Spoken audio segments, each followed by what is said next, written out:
Hello everyone, I am CP Jadon, your UGC Net Management faculty. In today's lecture, we will discuss about strategy implementation and what is McKinsey 7S framework. So start करते हैं. सबसे पहले हम बात करें strategy implementation क्या होता है. तो अब तक हमने प्रीवियस लेक्चर में जितना कुछ भी देखा था वो था स्ट्रेटजी फॉर्मुलेशन के बारे में. जैसे कि BCG मैट्रिक्स क्या है, मिकेन, और वहाँ पर हमने देखा था एनसॉफ मैट्रिक्स क्या है, GE मैट्रिक्स जो कि मिकेनजी ने ही बनाई थी, है ना, मिकेनजी एंड कंपनी ने बनाई थी. तो वो सब हम अपने प्रीवियस लेक्चर में देख चुके हैं कि स्ट्रेटजी फॉर्मुलेशन कैसे करते हैं. अब जो स्ट्रेटजी हम बना चुके हैं उसको एक्चुअल में किस तरीके से इम्प्लीमेंट करेंगे आज के लेक्चर में हम वो सब देखने वाले हैं. So what is strategy implementation. One second.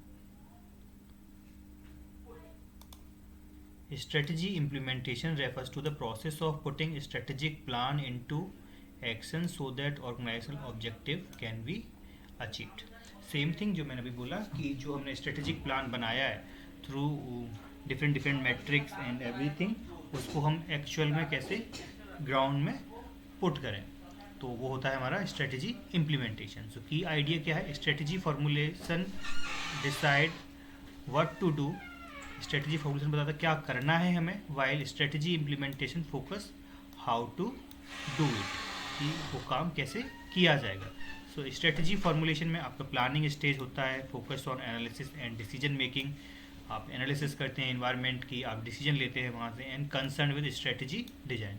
वहाँ पर आप स्ट्रेटजी को ऑन पेपर डिजाइन करते हैं फॉर्मुलेशन में. अब आपने एक पेपर पर प्लान बना लिया, उस पेपर पर जो एक्चुअल प्लान बनाया उसको हम क्या करते हैं, इम्प्लीमेंट करेंगे. कैसे. एक्शन स्टेज होता है ये, execution of strategy concern with operational activity. So this is all about strategy implementation. अब हम बात करें जो फेवरेट क्वेश्चन है UGC नेट का, कि स्टेप्स क्या हैं स्ट्रेटजी इम्प्लीमेंटेशन में. कई बार क्वेश्चन आपसे पूछा जाता है. तो उसमें मेजर स्टेप्स हैं वो कौन कौन से हैं. सबसे पहले आप ऑब्जेक्टिव बनाएंगे, है ना. आपका ऑब्जेक्टिव क्या है कि 10% सेल इंक्रीज करना है, 20%, 30%. आप एक ऐसे करके स्ट्रेटजी बनाएंगे, मतलब ऑब्जेक्टिव सेट करेंगे. फिर उस ऑब्जेक्टिव को कैसे अचीव किया जाए तो उससे रिलेटेड आप पॉलिसीज़ बनाएंगे, रूल्स एंड रेगुलेशंस बनाएंगे. देन आफ्टर रिसोर्स एलोकेशन की पर्टिकुलर स्ट्रेटजी अब आपने बना ली है, मतलब पॉलिसी बना ली है, तो अब कैसे रिसोर्स को एलोकेट करना है, कितना का रिसोर्स कहाँ पर हमें लगाना है, वो सब हम डिसाइड करेंगे. Developing programme and budget. आप बजट, इन दोनों स्टेप्स को हम एक साथ भी काउंट कर सकते हैं या अलग अलग बाइफरकेट भी कर सकते हैं. Then designing organisational structure. अब आपने जो स्ट्रेटजी बनाया है उसके अकॉर्डिंग आपको देखना होगा कि जो आपका ऑर्गेनाइजेशन स्ट्रक्चर, जो हायरार्किकल स्ट्रक्चर है, वो किस तरीके की ज़रूरत है आपको. जैसे फंक्शनल स्ट्रक्चर चाहिए या सिंपल स्ट्रक्चर चाहिए या मैट्रिक स्ट्रक्चर आपको चाहिए, है ना. तो वो सब आपको अपने फॉर्मुलेशन या जो आपकी ऑर्गेनाइजेशन है उसके अकॉर्डिंग आपको अडॉप्ट करना होगा. फिर मैनेजिंग ऑर्गेनाइजेशनल चेंज. जो डेफिनेटली आप स्ट्रेटजी लेकर आए हैं तो उसमें कुछ चेंजेस आप लेकर आए होंगे ना अपनी पुरानी स्ट्रेटजी में या पुराने काम करने के तरीके में, तो उनको आप अच्छे से कैसे मैनेज कर पा रहे हैं उनको आप यहाँ पे देखेंगे. And then monitoring and evaluating performance. फिर आप अपनी जो आपने उसको इम्प्लीमेंट करने के बाद, चेंज को लगाने के बाद, अब आप परफॉर्मेंस को इवेल्युएट कर रहे हैं कि आप पॉजिटिव डायरेक्शन में मूव कर रहे हैं या नहीं कर रहे हैं. So these are the step of strategy implementation. अब जब हम स्ट्रेटजी को इम्प्लीमेंट कर रहे हैं तो कुछ चैलेंज भी फेस करते हैं. तो कौन कौन से चैलेंजेस हैं, ठीक है. Employ resistance. डेफिनेटली जब आप कोई नया चीज़ लेकर आते हैं किसी ऑर्गेनाइजेशन में तो एम्प्लॉय वहाँ रजिस्टेंस शो करते ही करते हैं, वो नई चीज़ को इतनी इजीली एक्सेप्ट नहीं करते. लैक ऑफ कम्युनिकेशन एक चैलेंज होता है. इन्फॉर्मेशन का पास ऑन ना हो पाना एक सबसे बड़ा चैलेंज होता है ना. ऑर्गेनाइजेशनल कल्चर क्राइसिस है, हमारे लिमिटेड रिसोर्सेज हैं एंड वीक लीडरशिप है. तो these are the challenges that we face while implementing the strategy. अब कैसे मैनेज किया जाए, how do we manage the resistance to change.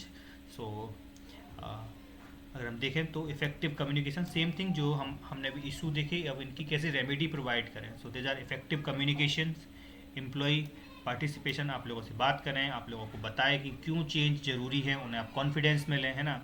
Training and development दें. जब कोई नई, मान लीजिए आप किसी नई टेक्नोलॉजी को अपने बिजनेस में लेकर आना चाह रहे हैं, है ना, तो लोगों को सिखाएं उस टेक्नोलॉजी के बारे में, उस स्किल के बारे में, जिससे कि लोग कॉन्फिडेंट महसूस करें और वो अडॉप्ट, जो चेंज को आसानी से अडॉप्ट कर सकें.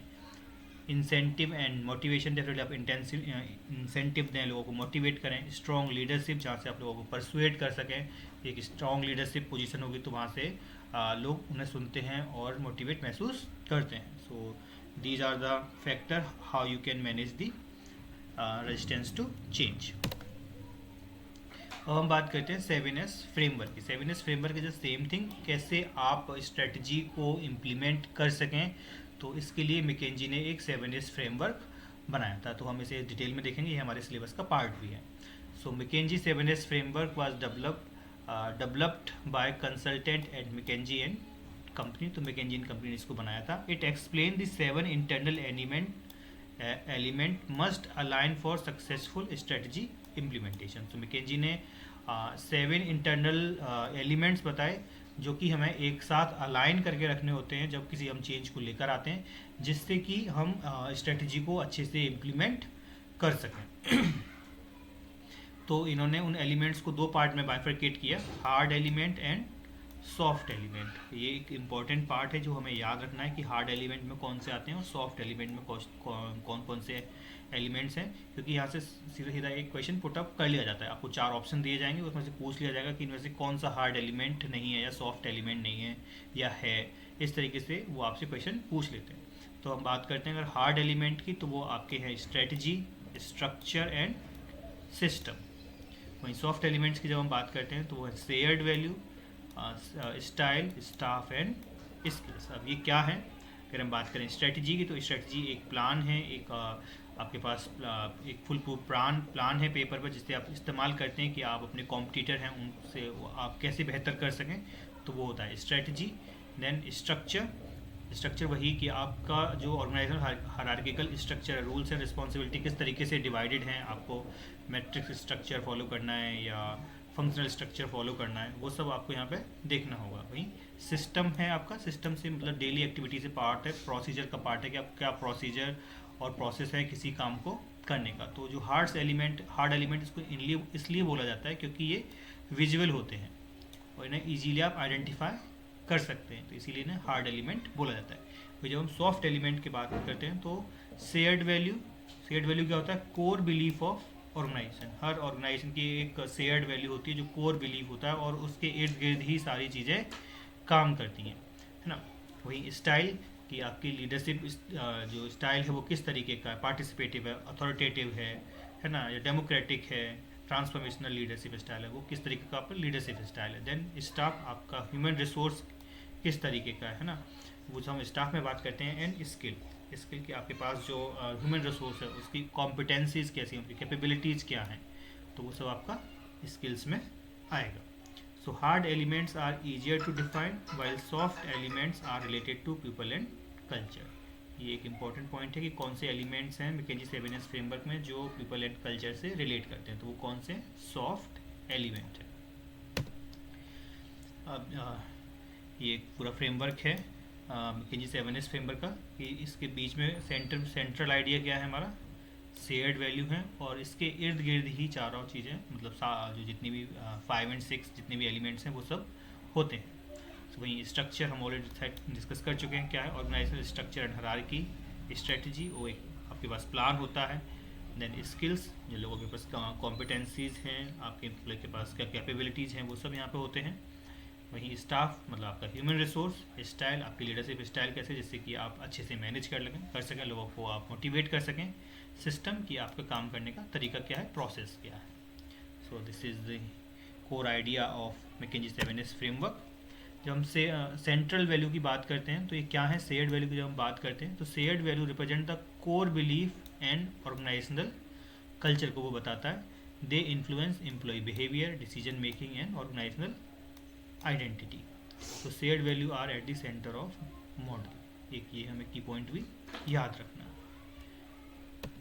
So this is all about how do we implement the strategy and what are the tool that we use for implement the strategy, that is McKinsey 7S framework। अब कुछ questions देख लेते हैं इससे related कि किस तरीके से question पूछे जाते हैं। So which of the following is the central element in the McKinsey 7S framework? तो central element is shared value। Which of the following is the classified as soft element in the McKinsey 7S framework. तो soft element कौन सा है?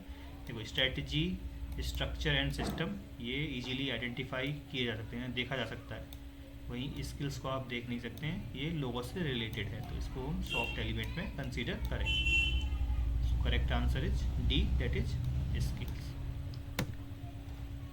Then we have in strategic management developing programme and budget is mainly associated with, किसके साथ associate है हमारा programme and budgeting?